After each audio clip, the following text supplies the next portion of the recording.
제목. 불타는 미토콘드리아와 식물의 불끄는 힘. 장면. 야외 세미나. 박사 송현주와 학생들은 커다란 나무 아래 돗자리를 펴고 앉아 있다. 미풍이 부드럽게 분다. 박사님, 인체 세포에는 평균적으로 하나의 세포에 200개 내지 300개의 미토콘드리아가 있다고 하셨어요. 그리고 암세포는 이들 미토콘드리아가 고장난 세포들이고요. 암세포마다 미토콘드리아가 고장난 수준이 제각기 다르고요. 그렇다면 일부 미토콘드리아는 정상이고 일부는 고장난 경우도 있을 것 같아요. 그렇습니다. 미토콘드리아가 많이 고장난 암세포는 악성이라고 하고요. 적게 고장난 것은 양성이라고 합니다. 실제로 악성 암세포는 산소 소비를 거의 하지 않습니다. 그리고 증식 속도도 매우 빠릅니다. 반면 양성 암세포는 산소 소비를 조금씩 하고요. 증식 속도도 빠르지 않습니다. 악성암 세포가 미토콘드리아가 많이 고장났다면 탄수화물을 집중적으로 이용할 것 같습니다. 그렇다면 탄수화물을 제한하면 많은 도움이 될 수 있을 것 같아요. 악성일수록 지방은 이용을 못하고 전적으로 탄수화물을 이용하는 셈이니 말입니다. 그렇게 생각할 수 있겠네요. 하지만 암세포가 발견이 되었다면 이미 암세포는 수억 개 이상으로 커져 있을 거예요. 그러므로 단기간 시기를 한다고 해서 암세포들을 모두 없앨 수 있다고 생각하긴 어려워요. 왜냐하면 암세포들이 겹겹이 쌓여 있어서 밖에 암세포가 죽으면서 자기 부스러기를 안쪽의 암세포에게 전달하기 때문이에요. 하지만 결국 암세포 크기는 점점 작아질 수 있을 것 같아요. 그렇게 생각하는 게 합리적이겠지요. 고장난 미토콘드리아는 활성산소를 방출함으로써 인체에 각종 염증을 만들어낼 수 있을 것 같아요. 만약 그렇다면 항산화제가 풍부한 식물성 식품을 먹는 게 중요하다고 생각합니다. 식물에는 어떠한 다양한 항산화제들이 있는지도 알려주시면 감사하겠습니다.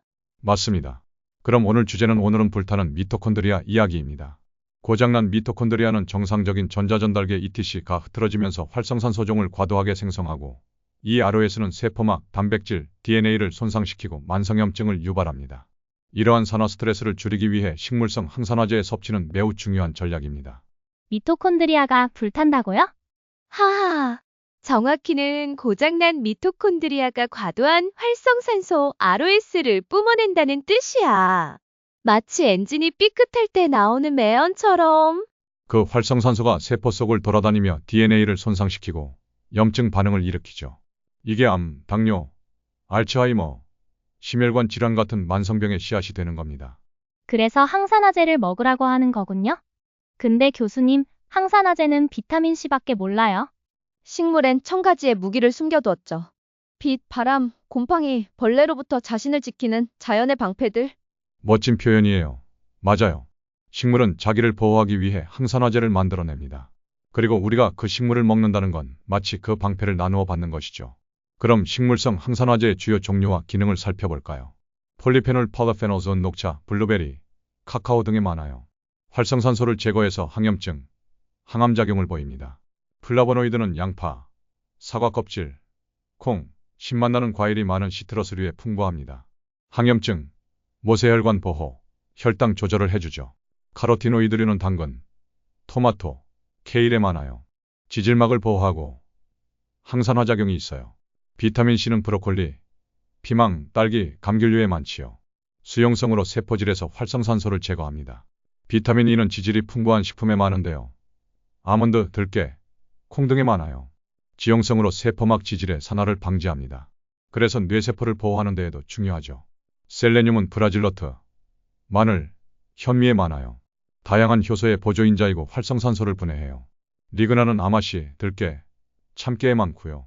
에스트로겐 수용체를 조절하고 항암 효과가 보고되어 있어요.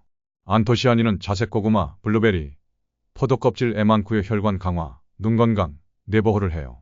클로로필은 시금치, 청경채, 케일, 클로렐라에 많아요.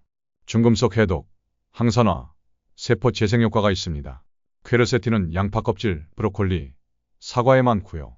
항염증, 면역 조절, 히스타민 억제를 합니다. 와, 이렇게나 많았네요. 대부분 색이 진하거나 향이 강한 식물들이네요. 좋은 관찰이에요. 향기, 색, 쓴맛은 항산화의 신호입니다. 자연은 자기 무기를 자랑할 줄 아는 법이죠. 교수님, 그러면 항산화제를 따로 먹는 것보다 식물성 식단으로 전체를 구성하는 게 낫겠네요? 바로 그거예요. 식물 전체는 단일 항산화제가 아닌 상호작용하는 수백 가지 항산화 네트워크를 담고 있죠. 마치 오케스트라처럼. 그래서 통째로 먹는 것이 약보다 낫습니다. 그리고 약물로 먹는 것보다 저렴하면서 효과는 더욱 안전하고 크다고 볼 수 있지요. 그럼 오늘 저녁은 블루베리 아보카도 샐러드. 그리고 자색 고구마와 녹차 한 잔. 세포에게 선물을 주자고요. 우리가 먹는 건 단순한 음식이 아니에요. 음식은 우리의 몸을 구성하고 에너지를 발생합니다. 세포의 불을 끄는 물, 생명의 방패, 평화의 약속입니다. 자연이 우리에게 준 지혜를 식탁에 올려봅시다. 항산화제는 다양한 종류를 섭취하는 것이 좋다고 하셨습니다. 이유도 들을 수 있다면 감사하겠습니다. 정확하십니다. 항산화제는 단일한 물질보다 다양한 종류를 함께 섭취하는 것이 훨씬 더 효과적입니다. 그 이유는 항산화제들이 서로 다른 방식으로 작용하며 서로를 보완하고 재활용하기 때문입니다. 이를 이해하기 쉽게 정리해 보겠습니다. 왜 항산화제는 다양하게 섭취해야 할까? 첫 번째는 산화 스트레스는 여러 형태로 발생하기 때문입니다. 인체에서 생성되는 활성산소종은 단일한 형태가 아닙니다. 초과산화이온, 과산화수소, 하이드록실 라디칼 등 매우 다양한 종류가 있습니다. 이들 다양한 활성산소들에 대항하는 항산화제도 제각기 다를 수밖에 없습니다. 뿐만 아니라 각각의 활성산소는 세포막, 단백질, DNA 등 공격하는 표적도 다르고 파괴 메커니즘도 다릅니다. 따라서 이들을 제거하려면 다양한 작용 메커니즘을 가진 항산화제가 필요합니다.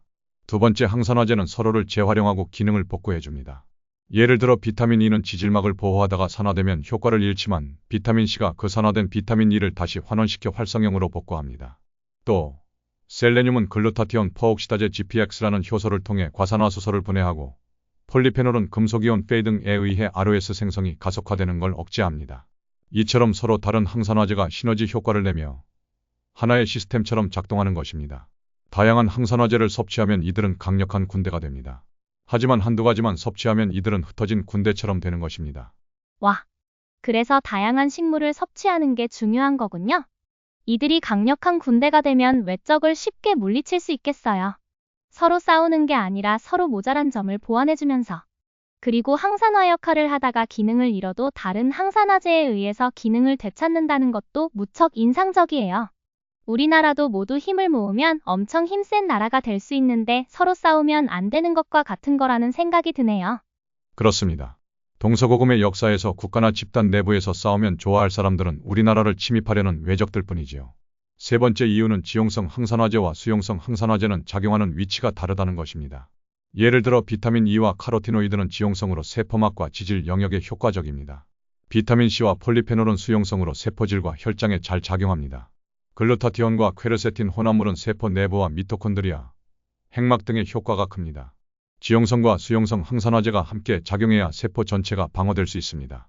물과 기름은 섞이지 않고 따라서 수용성 항산화제와 지용성 항산화제는 제각기 다른 영역에서 역할을 한다는 것은 너무나 당연한 이야기이지만 이렇게 설명을 듣는 건 처음이에요.